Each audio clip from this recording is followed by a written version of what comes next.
Bienvenue dans la revue de presse de ce vendredi 4 octobre 2024.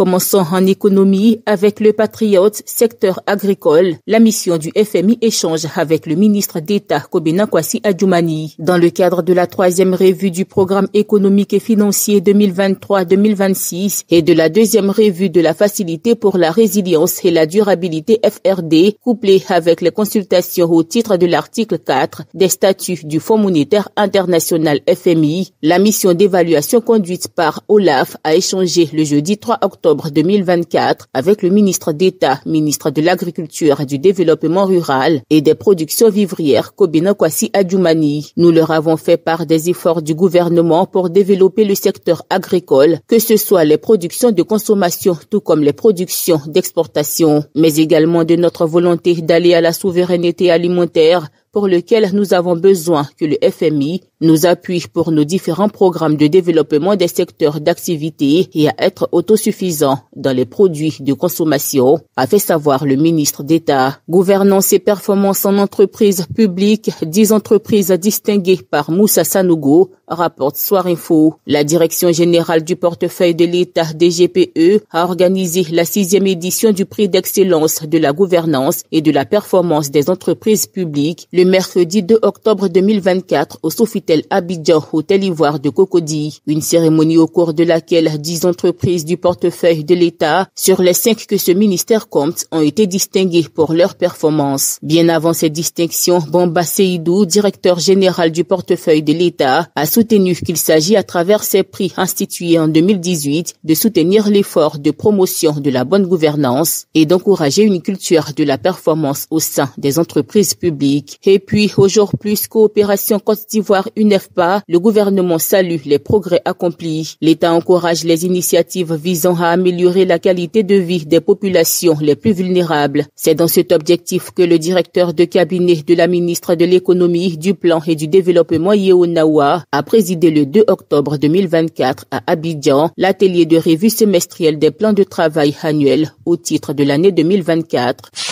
En société, prime spéciale aux seniors, le Premier ministre salue la contribution des retraités, écrivent Le Nouveau Réveil et Notre Voix. Pour le bonus sur la pension, Fraternité Matin et le Sursaut rapportent que les retraités disent merci au président Alassane Ouattara. Fraternité Matin fait également une annonce au sujet du port autonome d'Abidjan. La rénovation de la voirie avance à grands pas. Soir Info lui revient sur la première édition des journées portes ouvertes de l'Imena. Begré-Mombé annonce la dotation de toutes les régions en hôpitaux de référence. Au quotidien d'Abidjan, rentrée scolaire 2024-2025, Stéphane Kipri au secours des enfants du département de Daloa. Des milliers de kits scolaires distribués dans plusieurs villages.